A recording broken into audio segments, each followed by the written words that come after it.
Okay, so we're now going to move on to the next poem by Edwin Morgan, which is the poem Winter. Winter. Okay, so um, so in terms of the Morgan poetry, you'll do them if you're doing National Five. I don't think you do them at higher. At higher you'll do McCaig or Duffy or something like that, but National Five you'll probably do Morgan. Anyway, this is something good.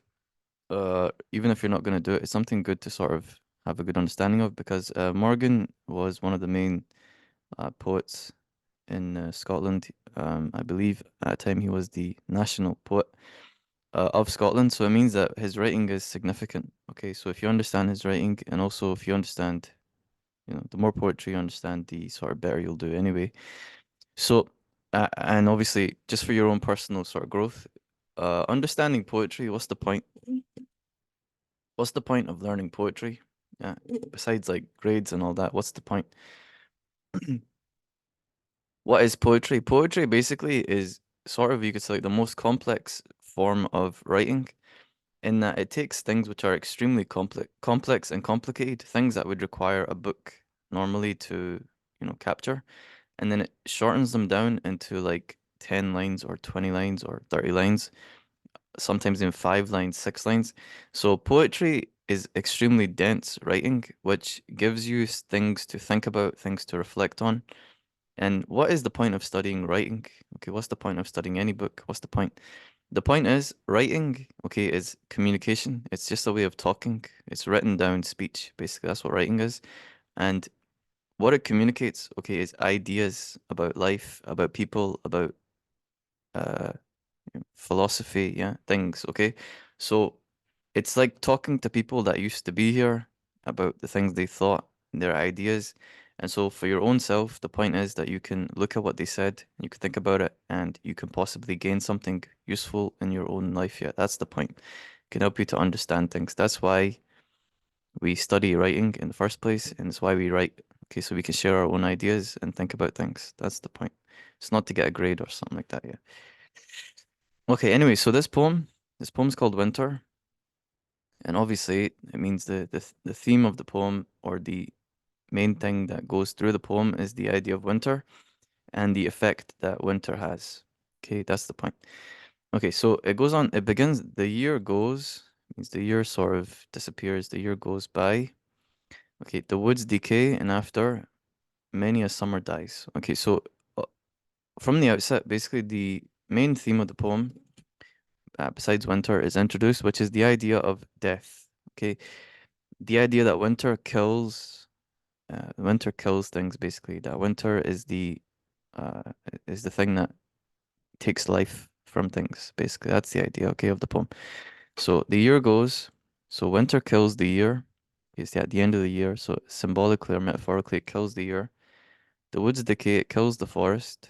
Okay, and after many summer dies. So winter comes after the heat and the obviously there's autumn in between, but you have the heat of summer, okay, and then in autumn it gets a bit colder and stuff, but it's still bright and so on. And then it starts to wind down until you hit winter, and that's where you can say that's where you can say the sun dies, yeah, the summer dies, sunshine dies, because winter is the darkest part of the year. Okay, winter is the darkest part of the year, so the days are the shortest. The sun sets quickly. Sometimes we don't see the sun because the sky might be covered with clouds that are grey and all that. Yeah, so it's a time of darkness and it's a time of cold.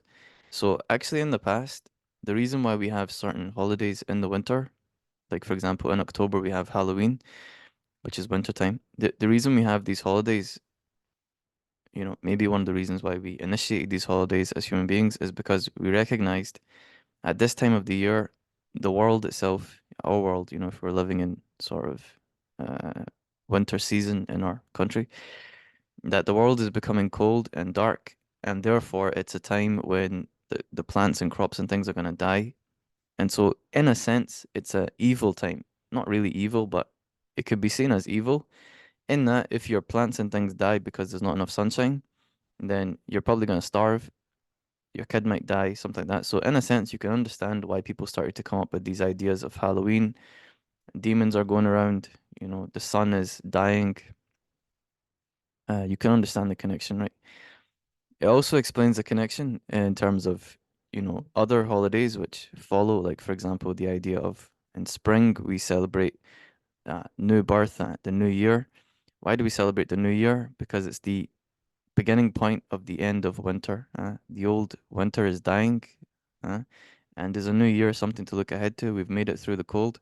And then when we get spring, okay, like when you have the ideas of rebirth, like in Easter, like the Christian holiday of Easter, the idea of the rebirth of the Son, in other words, the Son of what Christians say, the Son of God, yeah, the Son of the Father.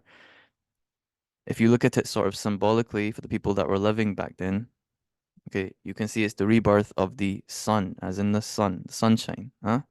Because it's the end of winter, it's a new season, which is spring, which means that the days are going to start getting longer, the sun gets brighter to us. It looks brighter because the days are longer, there's more sunshine. You understand, your crops start to grow. It's the rebirth of the world, yeah. In any case, the point is, okay, you can see it symbolically. Now, that's not to take away from, the validity of people who believe in Christianity or anything like that, yeah. You can combine the two, yeah. Logically, it's not opposed that there's a holiday which is seasonal and also you can have your faith here. So I'm not questioning your faith here. But the point is you can understand, okay, that excuse me, winter has always been seen for our ancestors, winter has always been seen as a sort of like uh, something to think about and something to associate with like death, for example. Yeah, the death of things, cold, evil, darkness, and so on.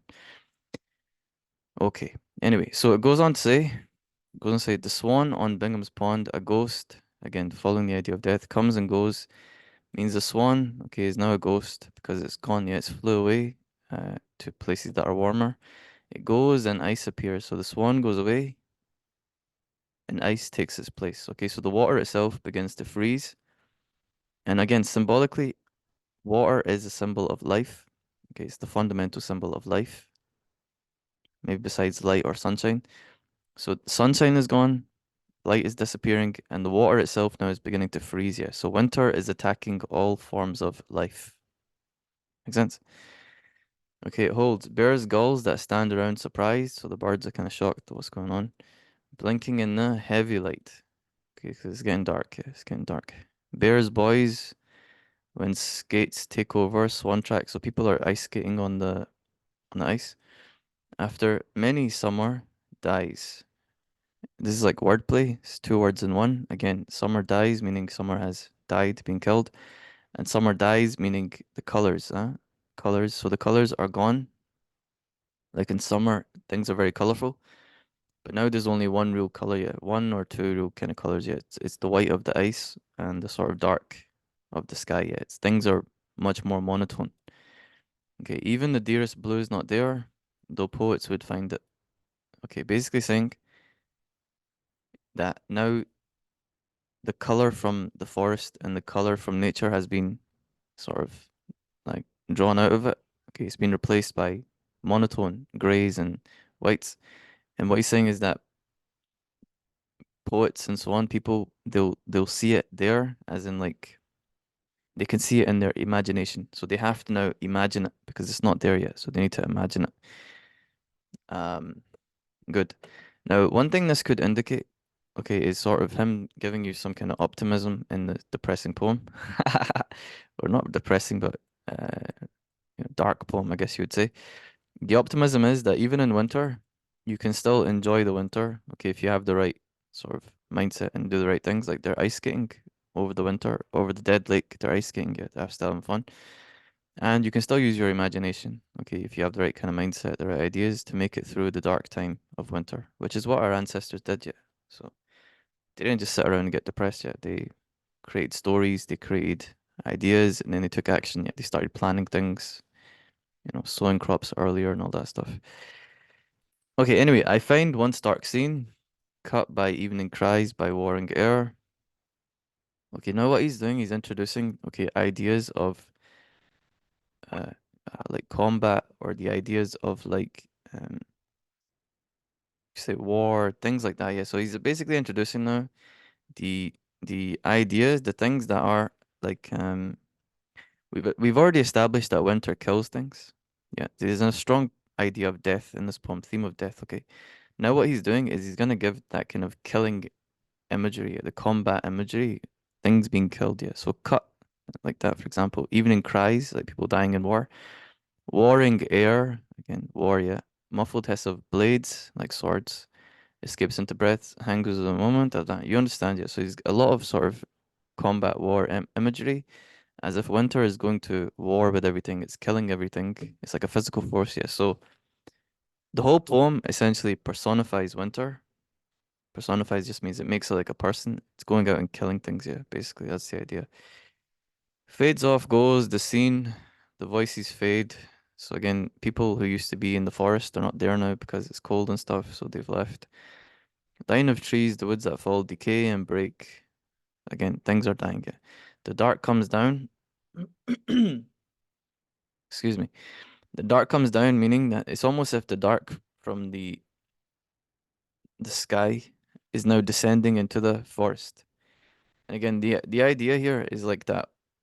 The imagery that he's giving is like the old kind of imagery or ideas that there's like some dark force which uh which animates itself in wintertime. In other words, there's a dark force that sort of comes alive in the winter. Like they used to say in Halloween, Halloween is the day the devils and the demons can walk among us, or the nighttime.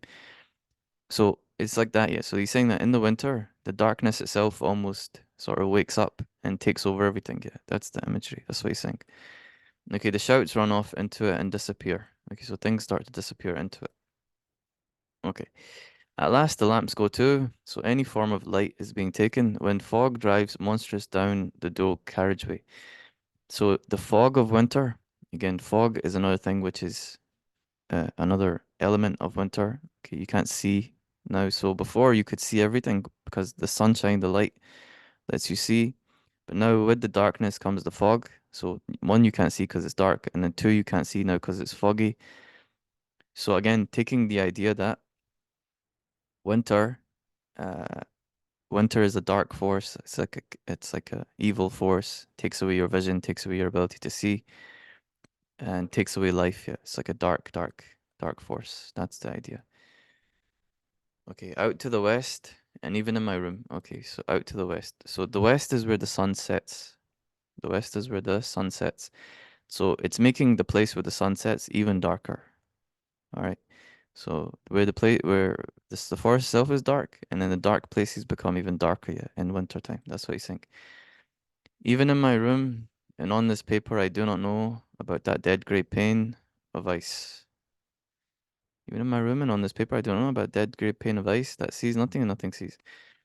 So he's sitting in his room, the speaker is sitting in his room thinking about all these things, writing the poem. Um, and we can say now, in terms of dead grey pane of ice, we could say maybe he's looking at his window and the window has ice on it. So the window itself doesn't see anything because the window has no eyes yet. It doesn't see anything.